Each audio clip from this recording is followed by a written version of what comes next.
صلی اللہ علی محمد صلی اللہ علیہ وسلم. اللهم صل على محمد النبي الأمي وعلى آله وسلم تسليما. اعوذ باللہ من الشیطان الرجیم. بسم اللہ الرحمن الرحیم والصلاة والسلام علی رسولہ الکریم. آج ہم انشاءاللہ تعالی بخاری شریف کی حدیث نمبر 10، 11 اور 12 کی کچھ تفصیل دیکھیں گے. اس سے پہلے ہم باب الایمان کی 3 احادیث پڑھ چکے ہیں، جس میں پہلی حدیث میں بتایا گیا تھا کہ اسلام کی بنیاد 5 چیزوں پر ہے، اس کی تفصیل پڑھی تھی.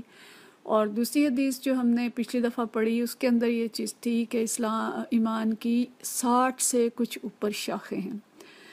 اگلی جو 3 احادیث آج ہم پڑھیں گے انشاءاللہ تعالی یہ باب الایمان سے ہی ہیں، اور ان کے اندر ایمان اور اسلام کی کچھ تعریف اور اس کی کچھ شاخوں کا بیان کیا گیا ہے. حدیث نمبر 10 اور 11 میں اور 12 میں بھی مسلمان کی تعریف بیان کی گئی ہے کہ مسلمان کو کیسا ہونا چاہیے اور کیسا اسلام جو ہے وہ اچھا اسلام ہے.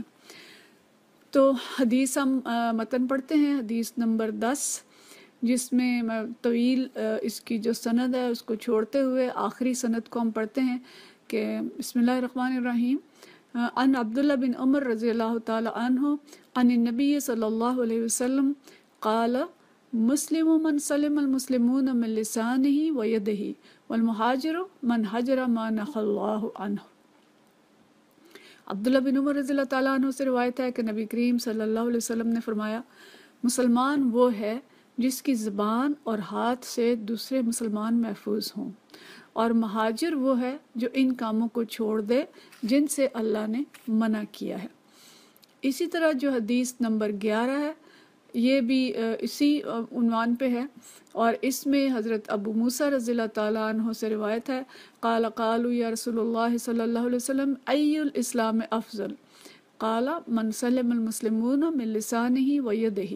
حضرت ابو موسیٰ اشعری رضی اللہ عنہ سے روایت ہے کہ صحابہ رضی اللہ عنہم نے عرض کی یا رسول اللہ صلی اللہ علیہ وسلم کون سا مسلمان افضل ہے؟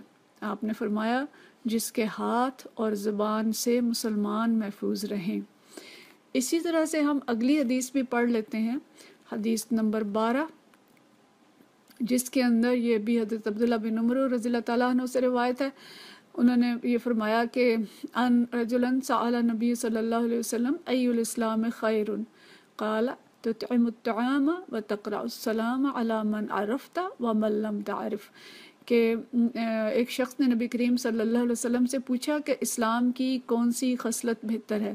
آپ نے فرمایا کھانا کھلانا اور ہر مسلمان کو سلام کرنا خواہ آپ اسے جانتے ہوں یا نہ جانتے ہوں. یہ 3 احادیث جو ہیں یہ مسلمان کی تعریف کر رہی ہیں، اور اگر ہم پچھلی حدیث کی روح سے دیکھیں تو یہ ایمان کی شاخوں کو بیان کر رہی ہیں. بہت عزیز بہنوں، آج اسلام کو دہشت گردی کا ہمانی بنا دیا گیا ہے. کچھ تو ہماری قرآن و حدیث سے دوری، بے عملی اور گمراہی ہے امت مسلمہ کی، اور کچھ یہود و نصارہ کی سازشیں ہیں اور میڈیا کا پروپیگنڈا ہے جو سر چڑھ کے بول رہا ہے کہ ہر داڑھی والا جو ہے اور ہر برقعے والی اور حجاب والی خاتون وہ دہشت گرد نظر آتی ہے. تو دیکھیں پیارے نبی صلی اللہ علیہ وسلم نے اسلام اور مسلمانوں کی کیا صفات بیان کی ہیں. پہلی حدیث اور دوسری حدیث جو ہم نے پڑھی ابھی حدیث نمبر 10 اور 11 دونوں میں جو چیز بیان کی گئی وہ یہی ہے کہ اسلام 2 چیزیں جس پہ نبی کریم صلی اللہ علیہ وسلم نے ان کا بیان کیا کہ جس کی زبان سے اور جس کے ہاتھ سے دوسرے مسلمان محفوظ ہوں. اور یہ صرف مسلمانوں کے بارے میں نہیں ہے، باقی جگہوں پہ ہم دیکھتے ہیں کہ ان سے مراد تمام انسان ہیں، اور دیگر احادیث میں اور قرآن پاک کے اندر بھی جو ہم پڑھتے ہیں عافین عن الناس کے لوگوں کے لیے عافیت کا باعث ہوں. ایمان اور اسلام حقیقت میں ایک ہی چیز کے 2 مظہر ہیں. کون سا اسلام افضل ہے جو سوال کیا گیا، تو اس کا بھی یہ مطلب ہے کہ اسلام اور ایمان جو ہیں یہ کم و بیش ہوتے رہتے ہیں، افضل ادنا کے مقابلے میں ہوتا ہے. تو اسلام یا ایمان یعنی اگر ہم بات کریں اس کا کم یا زیادہ ہونا تو یہ اعمال صالحہ کے لحاظ سے، حسن اخلاق کے لحاظ سے کم یا زیادہ ہوتا رہتا ہے۔ اچھا، یہاں پہ جو دو چیزیں بیان کی گئیں، ان دو کی تشریح تو ہم آگے بھی جا کے دیکھیں گے، جب زبان کا معاملہ آئے گا تو انشاءاللہ اس میں ہم اس کی زیادہ تفصیل دیکھیں گے، لیکن اس وقت اگر ہم اس کی روح جو ہے اس حدیث کی، اس کو سمجھنے کی کوشش کریں کہ اسلام کس چیز کا نام بتایا گیا، کہ زبان اور ہاتھ سے سلامتی دوسرے لوگوں کی، اور یہ دو اعضاء ہیں جن سے انسان دوسروں کو تکلیف پہنچاتے ہیں۔ زبان سے گالم گلوچ ہے، طعنے ہیں، مذاق، غیبت، چغلی، دل آزاری، اور کہا جاتا ہے کہ زبان کے زخم زیادہ گہرے ہوتے ہیں ہاتھ کے زخم سے، اور ہاتھ سے مار کٹائی، چوری، ڈاکے، قتل و غارت، یہ ساری چیزیں جو بدامنی کا باعث بھی ہوتی ہیں اور دوسروں کو تکلیف پہنچانے کا باعث بھی ہوتی ہیں۔ تو پیارے نبی صلی اللہ علیہ وسلم نے ہمیں جو بتایا کہ مسلمان کی تعریف ہی یہ ہے کہ جس کی زبان اور ہاتھ سے دوسرے لوگ محفوظ ہوں۔ گویا دوسرے الفاظ میں اگر ہم کہیں کہ مسلمان وہ ہے جو اپنی زبان اور ہاتھ پر اپنا پورا کنٹرول رکھتا ہے، نہ زبان سے کسی کو تکلیف پہنچاتا ہے اور نہ ہاتھ سے۔ قرآن پاک میں سورۃ البقرہ آیت نمبر 83 میں بنی اسرائیل کا ذکر کرتے ہوئے اللہ تعالیٰ نے جو صفات بیان کی، اس میں سے ایک صفت یہ بھی ہے کہ قولوا للناس حسنا، کہ لوگوں سے اچھی بات کہنا، کہ لوگوں سے اچھے انداز میں بولنا۔ اور مسلمان گویا ہم کہہ سکتے ہیں کہ مسلمان حسن گفتار رکھتا ہے، شیریں کلام ہوتا ہے، میٹھی زبان ہوتی ہے اس کی، اور لوگوں سے اچھی طرح سے پیش آتا ہے۔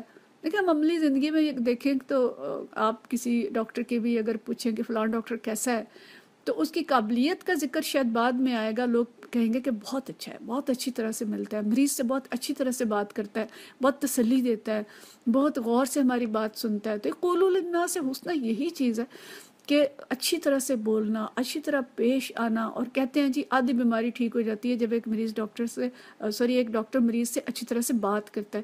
اسی طرح سے اچھا استاد کون ہے، اچھی ماں کون ہے، اچھی ہمسائی، اچھا ہمسایہ کون ہے۔ تو بات صرف یہ نہیں ہے کہ ایذا نہ پہنچائے، بلکہ حسن خلق رکھے، نہ زبان سے تکلیف پہنچائے، نہ ہاتھ سے تکلیف پہنچائے۔ اور ہاتھ سے تکلیف کس کو پہنچائی جاتی ہے؟ اکثر زیر دستوں کو، اپنے سے کمزوروں کو۔ شوہر ہوگا تو بیوی کی مار کٹائی کرتا ہے، بیوی شوہر کی نہیں کر سکتی، اللہ یہ کہ بہت زیادہ بگڑی ہوئی خاتون ہو تو بیوی کس پہ کرتی ہے؟ بچوں پہ غصہ نکالتی ہے، اور خصوصاً اگر اس کے بچے سوتیلے ہیں، اور کمزور ہمسائے، کمزور رشتہ دار، نوکر چاکر، ملازم، تو غصے میں یہ دونوں چیزیں بے لگام ہو جاتی ہیں، زبان اور ہاتھ۔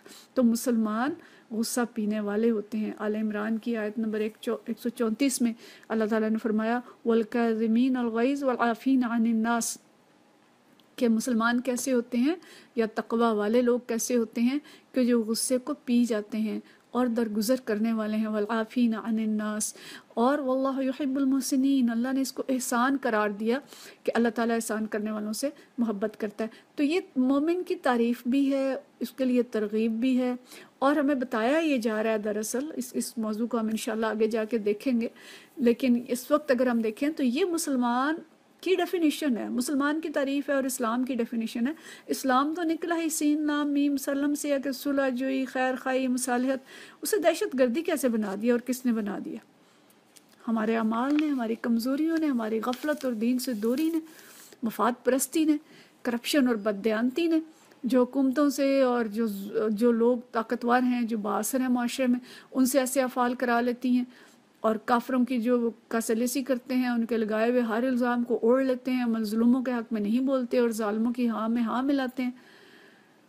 تو اسلام امن کا نام ہے، اسلام ایسا دین ہے کہ جو اپنے ماننے والوں کو اتنی بھی اجازت نہیں دیتا کہ وہ زبان سے ہی کسی کو تکلیف پہنچا دیں، وہ کسی کو کوئی گالی دے دیں، کسی کو برا بھلا کہہ دیں۔ نہیں، اسلام امن اور سلامتی کا پیغام ہے۔ اگلی حدیث اگر ہم اس کے ساتھ ملاتے ہیں، جس میں نبی کریم صلی اللہ علیہ وسلم نے جو فرمایا، جو ان سے پوچھا گیا کہ کون سا اسلام افضل ہے، تو آپ صلی اللہ علیہ وسلم نے فرمایا کہ کھانا کھلاؤ جس کو پہچانو، اور اس کو بھی جس کو نہ پہچانو، اور اس کو بھی جس کو پہچانو اس کو بھی، اور جس کو نہ پہچانو اس کو بھی سلام کرو۔ دوبارہ پڑھتی ہوں میں، فرمایا کہ تم کھانا کھلاؤ اور جس کو پہچانو اس کو بھی، اور جس کو نہ پہچانو اس کو بھی سلام کرو۔ اب اس میں دو چیزیں آ گئی نا، کہ کھانا کھلاؤ اور سلام کرو۔ کھانا کھلاؤ یعنی بھوک دور کرو، غریبوں کا خیال رکھو، اپنے ارد گرد نظر رکھو، کوئی ہمسائے، کوئی محلے میں کوئی رشتہ دار، کوئی ایسا شخص جو کہ بھوکا ہو۔ جیسا کہ ہم نے آیت بر میں بھی پڑھا تھا، پچھلی جو ہم نے حدیث پڑھی تھی، کہ نیکی یہ نہیں ہے کہ تم مشرق کی طرف منہ کر لو یا مغرب کی طرف منہ کر لو، بلکہ ایمانیات کے بعد جو چیز فرمائی تھی وہ یہی تھی کہ مال اللہ کے راستے میں خرچ کرو، یتیم پہ، مسکین پہ، رشتہ داروں پہ، مسافروں پہ، سائلین پہ۔ تو مال خرچ کرنا، کھانا کھلانے کی صورت میں یا ویسے کسی بھی صورت میں مدد کرنا، اور دوسروں کی بھوک پریشانی دور کرنے کی کوشش کرنا۔ اور سلام کرنا کیا ہے؟ السلام علیکم کس چیز کا مظہر ہے؟ کہ تم پر سلامتی ہو، گویا سلامتی پہنچاؤ۔ اور یہ دیکھیں اگر ہم غور کریں تو انسانیت کے دو ہی مسئلے رہے ہیں ہمیشہ سے، ایک بھوک اور ایک بد امنی۔ یہ انسانیت کے ہر دور میں دو بڑے مسائل ہیں، اور آج بھی انسانوں کے یہی دو بڑے مسئلے ہیں اگر ہم غور کریں۔ نبی کریم صلی اللہ علیہ وسلم جب تشریف لائے، جو کفار کی اور قریش کی حالت تھی، جب اللہ تعالیٰ نے اس حالت کو بدل دیا، تو سورۃ قریش جب ہم پڑھتے ہیں تو اس میں اللہ تعالیٰ فرماتا ہے کہ فَلْيَعْبُدُوا رَبَّ هَذَا الْبَيْتِ الَّذِي أَطْعَمَهُم مِّن جُوعٍ وَآمَنَهُم مِّن خَوْفٍ، کہ اس رب کے اس گھر کے رب کی عبادت کرو کہ جس نے تمہیں بھوک میں کھلایا اور خوف میں امن دیا۔ گویا جب دین اسلام آیا تو نبی کریم صلی اللہ علیہ وسلم کے ذریعے یہ دونوں چیزیں، جو اب بھوک اور بدامنی تھی، وہ دور ہوئیں اور عرب میں خوشحالی آئی اور امن آیا۔ یہی اسلام کا پیغام ہے، یہی مسلمان کی پہچان ہے کہ انفرادی طور پر بھوک مٹانے اور کھانا کھلانے کی کوشش کریں، غریبوں کا خیال رکھیں، اور امن اور سلامتی کے پیغام بر بھی بن جائیں اور اس کا باعث بھی بن جائیں، نہ زبان سے کسی کو تکلیف پہنچائیں اور نہ ہاتھ سے کسی کو تکلیف پہنچائیں، اور اجتماعی طور پر ایسا نظام نافذ کریں جو امن، سلامتی اور خوشحالی کا ضامن ہو۔ اور وہ نظام صرف اور صرف وہ ہے کہ جو نبی کریم صلی اللہ علیہ وسلم لے کے آئے تھے، جو کہ اسلامی نظام ہے، اور اسلام ہی خوشحالی کا ضامن ہے، اور اسلام ہی وہ نظام ہے کہ جب یہ نافذ ہو جاتا ہے تو اتنی معاشی بہتری آتی ہے کہ لوگ زکوٰۃ لے کے پھرتے ہیں لیکن زکوٰۃ لینے والا نہیں ملتا۔ اور اسلام ہی وہ نظام ہے کہ یہ سلامتی جب اس کے ذریعے سے پھیلتی ہے تو چور چوریوں سے رک جاتے ہیں، ڈاکو ڈاکے سے رک جاتے ہیں، اور قتل و غارت رک جاتی ہے، اور پورا معاشرہ جو وہ امن میں آ جاتا ہے۔ اور پیارے نبی صلی اللہ علیہ وسلم کے فرمان کے مطابق ایک عورت لمبا سفر کرتی ہے ایک جگہ سے دوسری جگہ تک، لیکن اس کو سوائے جنگل کے درندوں کے کسی چیز کا ڈر نہیں ہوتا۔ تو مسلمان کی بنیادی ذمہ داری بھی یہی ہے کہ وہ معاشرے کے لیے امن کا پیغام بر بن جائے، وہ معاشرے کے لیے خوشحالی کے لیے جدوجہد کرنے والا بن جائے، اور ہم سب کو بھی یہ جدوجہد کرنی ہے۔ ہمیں اسلامی پاکستان اور خوشحال پاکستان بنانا ہے تاکہ پاکستان ایک رول ماڈل بنے اور دنیا اس کی طرف رجوع کرے، اور جس مقصد کے لیے یہ ملک ہم نے حاصل کیا تھا یہ ملک ویسا بن جائے۔ تو عزیز بہنوں، ہمارے لیے یہ بات بہت غور کرنے کی ہے کہ مسلمانوں کی آج کل کیفیت کیا ہے۔ اچھا، ایک حصہ حدیث کا جو رہ گیا کہ جو پہلی حدیث تھی، حدیث نمبر 10، کہ مہاجر وہ ہے جو ان کاموں کو چھوڑ دے جن سے اللہ نے منع فرمایا ہے۔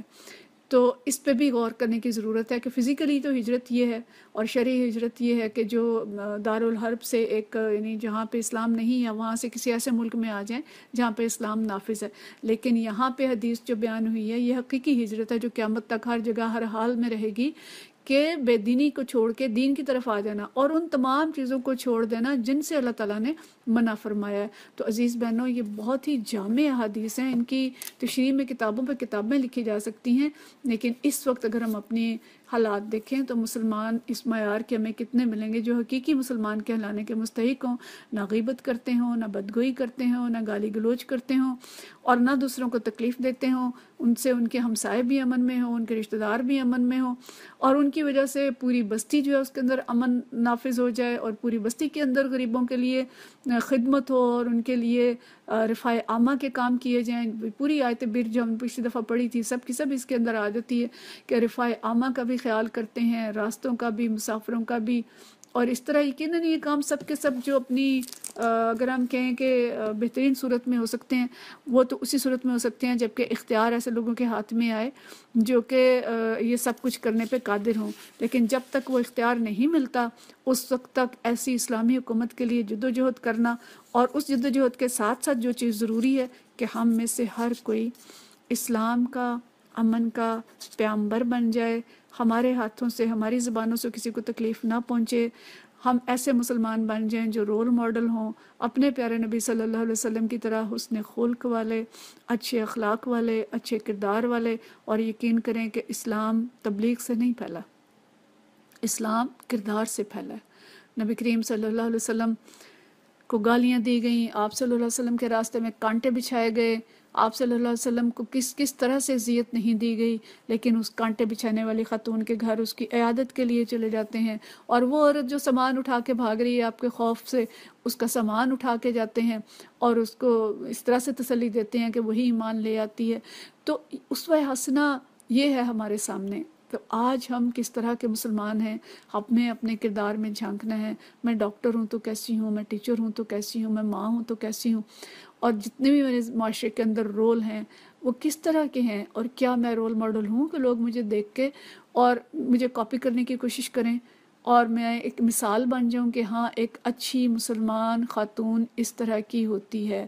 اور ایسی مسلمان خواتین کی آج ہمیں ضرورت ہے جن سے ایسی نسلیں جنم لیں کہ جو پاکستان کو اسلامی پاکستان، خوشحال پاکستان بنا دیں اور پوری دنیا کے اندر اسلام کے پیغامبر بن کے کھڑے ہو جائیں جو امن اور سلامتی کا پیغام ہے.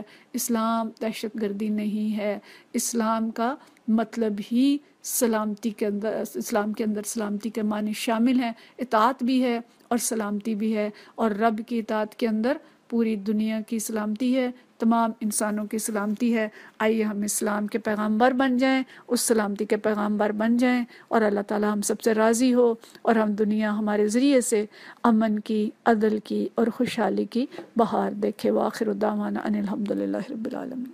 صلی اللہ علی محمد صلی اللہ علیہ وسلم.